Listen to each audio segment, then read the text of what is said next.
Šiais metais Europos paveldo dienos vyksta Kauno tvirtovės parko dirbtuvėse istoriškai svarbioje Kauno tvirtovės vietoje, kurioje buvo Kauno tvirtovės dirbtuvės, vėliau tarpukariu buvo tankų dirbtuvės. Šioje vietoje veikė tankų kuopa. 24 metais Lietuva iš Prancūzijos nusipirko dėvėtų tankų. Ir čia 24 metais dislokavo tą tankų kuopą ir kiekvienam garaže buvo po kelis tankus, o čia buvo artilerijos remonto dirbtuvės, va čia autentiškos nuotraukos iš to tarpukario laikų. Šiandien čia esame įsikūrę mes, viešoji įstaiga Kauno tvirtovės parkas.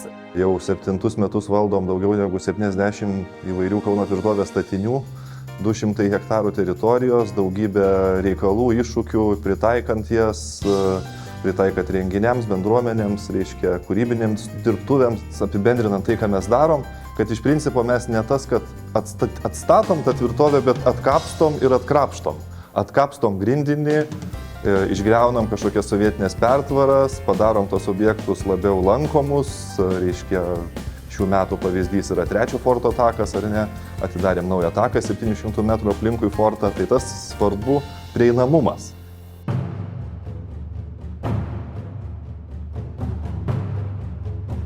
Turime ekspoziciją maketų, kurią būtent pristatome per šias Europos paveldo dienas. Va premjerinis darbas. Yra 8 forto iš dalies kareivinių pjūvis.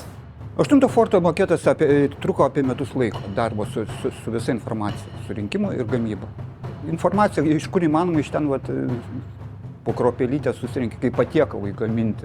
Renkiesi brėžinius, tarkim, iš specialistų, iš literatūros, pats matuojasi, fotografuojasi, skaičiuoji, paskui daraisi jau darbinius brėžinius. Ir tada pagal tuos darbinius brėžinius pjaunėsi detalės, kaip ką pats daraisi rankomis, surinkinėji. Bet 8 forto kareivinės jos irgi yra kaip šikšnosparnių žiemavietės saugomos ir Natura 2000 teritorija dar realiai čia yra. Mūsų veikla įtakojama tam tikrų gamtosauginių reikalavimų, šikšnosparnių, čia žiemoja, reiškia, saugomos rūšys. Europos paveldo dienų kontekste norim pristatyti ir paskaitą apie šikšnosparnius, kurią skaito ornitologas Mindaugas Kirstukas, kad supažinti visuomenę su gamtinėmis įtakomis tvirtovėje bei gamta. Čia yra rudasis ausilis, jisai didžiausiam ausim Lietuvoje. Šikšnosparnis pats mažiukas, ausys didžiulės. Jis važiuojantis Kauno forte, dešinėje nuotraukoje tiesiog atrodo, kad... Mūsų tikslas jau eilę metų buvo parodyti, kad tai tą kitą pozityvesnę žinią.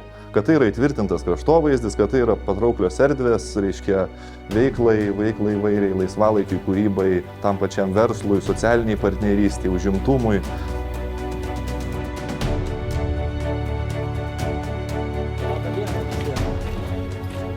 Europos paveldo dienose dalyvauja rekonstruktorių klubas Rytų frontas, kurie yra įsikūrę parako sandėlyje esančioje Bakanausko gatvė 99, kurioje tiek paveldo dienų metu laukia lankytojų, tiek po paveldo dienų lauks lankytojų su savo edukacinėmis programomis.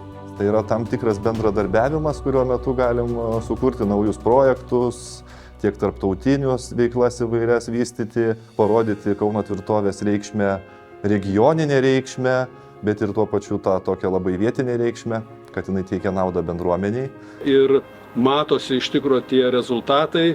Toks ir yra tikslas turbūt, kad visuomenė suprastų tą svarbą, tą istorinį laikotarpį ir prisidėtų visaip kaip prie to paveldo puoselėjimo.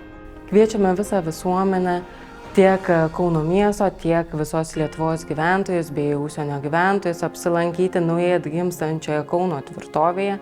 Laukiame jūsų ekskursijose, renginiuose ir edukacijose.